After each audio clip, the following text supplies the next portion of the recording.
or rather how do we view these statements by Xi Jinping? What does this really mean for the world and especially for India, considering that China is one of our closest adversaries? Let's open this up for a discussion. Ambassador Baswati Mukherjee, former diplomat with us. Major General Sudhakar Ji, he's a veteran geopolitical expert with us. Major Mohammed Ali Shah, defense expert with us. Colonel J.S. Sodhi, foreign affairs expert, also live with us. I welcome all of you, ladies and gentlemen, on this very special show. As far as the Indian military is also concerned, I'm sure there is no question of lowering their guard as well.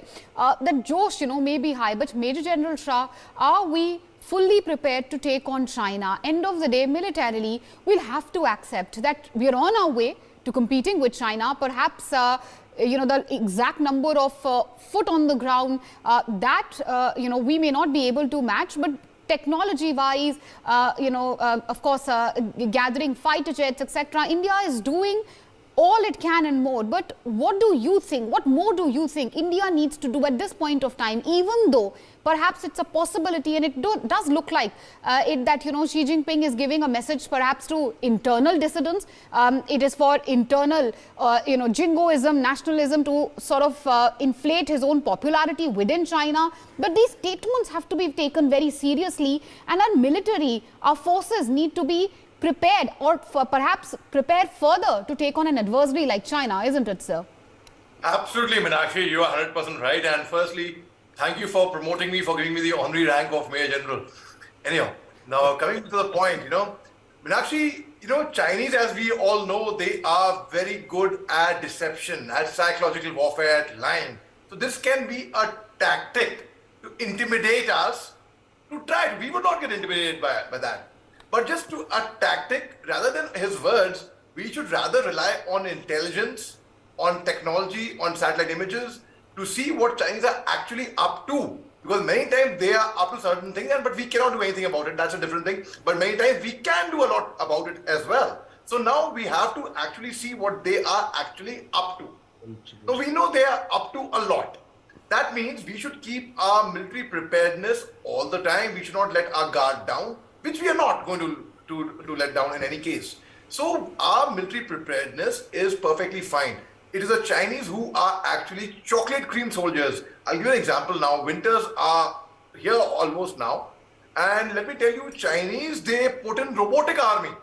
They put technology. Their soldiers are not battle hardy to stand on the border and guard, unlike Indian soldiers, where we are trained to fight actually. Secondly, the Indo-Tibet altitude is such, Meenakshi, that the aircraft, Chinese aircraft, when they take off with only half payload of fuel in the aircraft. As a result, the sortie is incomplete. The sortie is not a full sortie that they fly. They fly only, say, probably a half sortie. Thirdly, there have been Chinese generals who have actually documented, praised and written about the bravery and the high altitude warfare of the Indian army, which is actually true. Now, when Xi Jinping comes out with saber rattling and trying to play a psychological game like that, we are not going to fall for that. But at the same time, let me tell you, we are fully ready. And just less than 2 months back, just when the SEO meeting was on, China had declared that they are withdrawing. They are pulling back a bit, and we were celebrating, and it was slightly too early to celebrate. But why not? It was a reason to celebrate temporarily. Why not? So Chinese are not to be trusted. They have the strategy of moving one step behind and taking 2 steps forward. They follow Sun Tzu's philosophy, which is the acme of a military general. Sun Tzu quotes, is to win wars without fighting. And Xi Jinping has said it early in the past as well, that war is the only solution, that he keeps doing jingoism, and he's come to power for a third time. It's a third term. So that is something which he actually has as a weapon. He can say what he wants, but ultimately it is the Chinese army who's going to be fighting on the borders, and people presume Chinese. I'll quickly conclude, Meenakshi, by saying Chinese spend 4 times than us in the defense budget. So the perception that comes across is that they are very strong, but that's not the case. The reality is very different than that, Meenakshi.